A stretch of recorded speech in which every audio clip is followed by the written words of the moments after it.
1964, Londres. Une femme modeste, proche de la cinquantaine, brune, les cheveux frisés, rentre chez elle après une journée de travail éreintante. Pour se détendre, elle décide de s'asseoir derrière son piano qu'elle n'a pas touché depuis des années, pour jouer quelques notes. Mais à ce moment-là, ses mains sont prises d'une force surnaturelle et glissent sur le clavier, comme manipulées par un autre, créant une magnifique mélodie. Une scène surréaliste qui, selon ses dires, se répétera tout au long de sa vie et qui fera d'elle l'une des compositrices les plus controversées de notre époque. Son nom, Rosemary Brown. Du bout des doigts de l'au-delà, découvrez sa true story.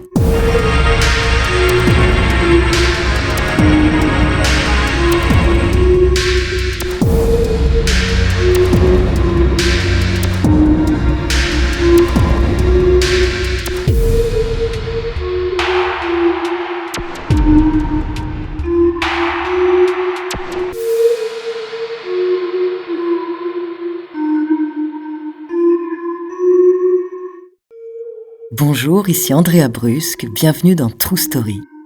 Aujourd'hui, je vais vous raconter une histoire qui me plaît beaucoup parce que c'est une histoire de fantôme, un peu comme celle qu'on se raconte quand on a 15 ans et qu'on veut se faire peur, sauf que cette fois-ci, la science s'en est mêlée pour tirer au clair cette histoire extraordinaire.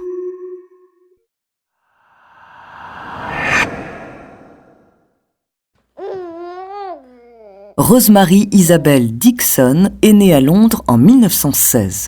C'est une petite fille très ordinaire, jusqu'à un soir de 1923.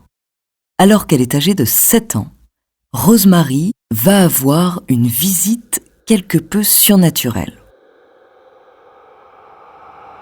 Un vieil homme aux longs cheveux blancs, vêtu d'une soutane noire, serait venu de l'au-delà avec un message pour le moins inattendu. Je te fais don de ma musique. Un jour, elle fera de toi une grande musicienne. L'homme ne lui indique pas son identité et lui promet de revenir plus tard. Rosemary n'a aucune idée de qui peut bien être ce fantôme venu lui rendre visite. Peut-être était-ce un simple rêve. Dans sa famille, personne ne se préoccupe de cette visite nocturne. Les parents de Rosemary, médiums qui ont déjà une affinité particulière pour le spiritisme et les êtres de l'au-delà, ne sont pas surpris par l'événement. Rosemary va continuer sa vie sans porter attention au message qu'elle a reçu. Un jour, Rosemary tombe sur un portrait du compositeur Franz Liszt, décédé 37 ans plus tôt. Stupéfaite, elle reconnaît l'homme qui est venu la rencontrer une dizaine d'années auparavant. Celui qui lui a rendu visite de l'au-delà quand elle était petite est en fait l'un des plus grands compositeurs de musique classique du XIXe siècle. Rosemary, qui est une jeune musicienne médiocre, peu intéressée par le piano, se demande alors pourquoi il est venu s'adresser à elle. Puis, le fantôme de Franz Liszt va attendre de longues années pour, comme il l'avait promis, revenir s'immiscer dans la vie de Rosemary. En 1952, à 29 ans, Rosemary rencontre Charles Philip Brown, un scientifique œuvrant pour le gouvernement. Ils se marient et donnent naissance à un garçon et une fille. Mais en 1961, Charles décède tragiquement. Rosemary se retrouve veuve avec ses 2 enfants à charge. Elle travaille alors dans la cantine d'une école pour subvenir aux besoins de son foyer. Rosemary est fatiguée par son travail et sa vie solitaire. Un soir, alors qu'elle rentre chez elle, elle décide de se mettre derrière son piano qu'elle n'a pas touché depuis 16 ans pour se détendre. C'est alors qu'elle va recroiser chez elle le fantôme de Franz Liszt, presque 40 ans après sa première visite. Ses mains sont comme emportées par une force surnaturelle. Rosemary se met à pianoter de la musique classique sans le contrôler. Je jouais sans savoir ce que je faisais, comme si j'avais prêté mes mains à un étranger.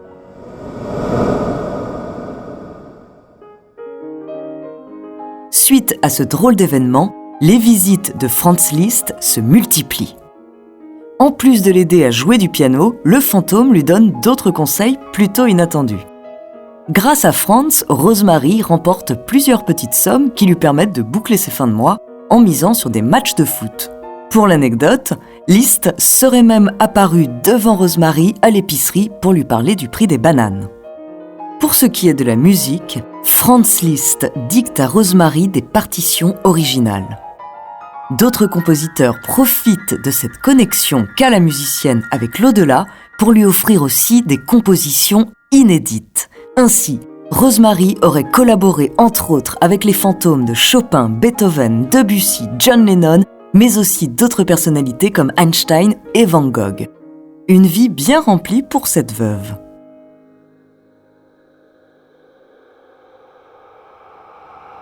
D'après elle, quand ils lui rendent visite, les compositeurs gardent leur apparence terrestre et sont libérés de leur handicap physique.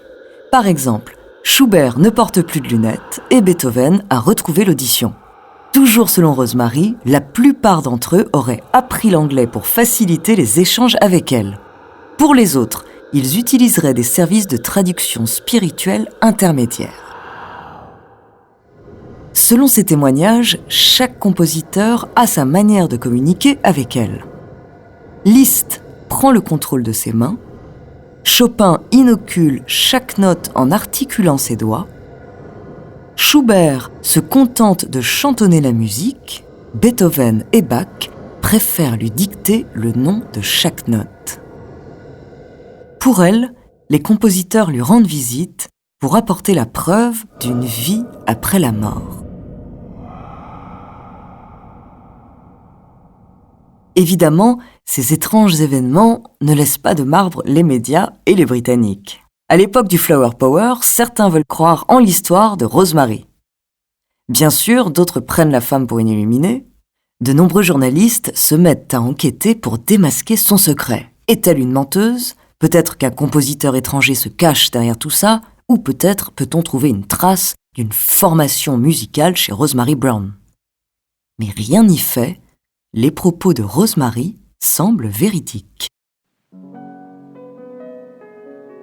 En 1969, la BBC décide de réaliser un reportage sur Rosemary Brown et son histoire extraordinaire.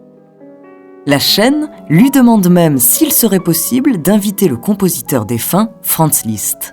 Celle-ci accepte et joue en live une composition originale accompagnée du fantôme du musicien.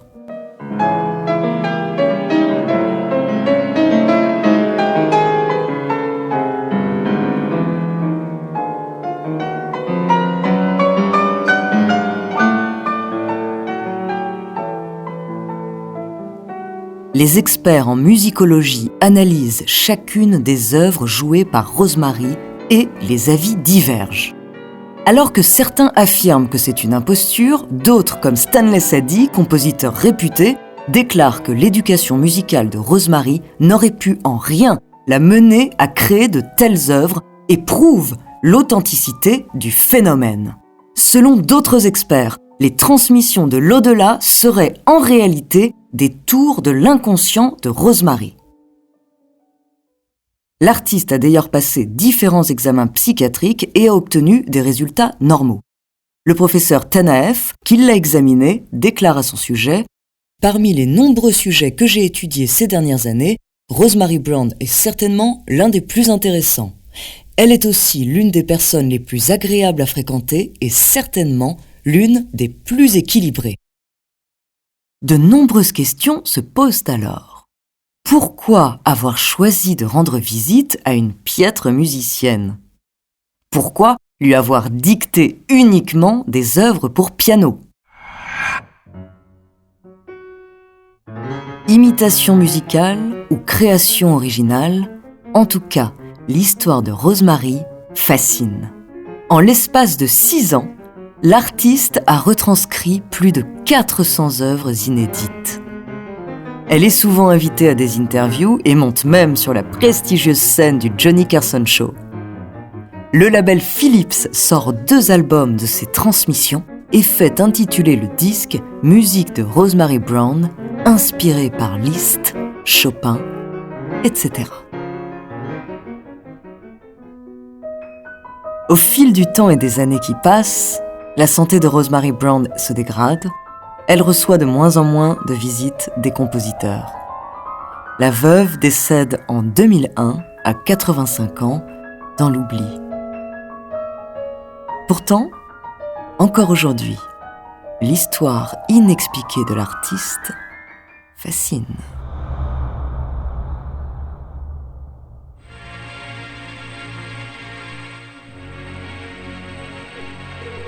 Merci d'avoir écouté cet épisode de True Story. N'hésitez pas à le partager et à laisser un commentaire sur votre plateforme d'écoute préférée. La semaine prochaine, je vous parlerai d'un esclave au destin inattendu. En attendant, n'hésitez pas à nous faire part d'histoires que vous aimeriez entendre. Nous nous ferons un plaisir de les découvrir.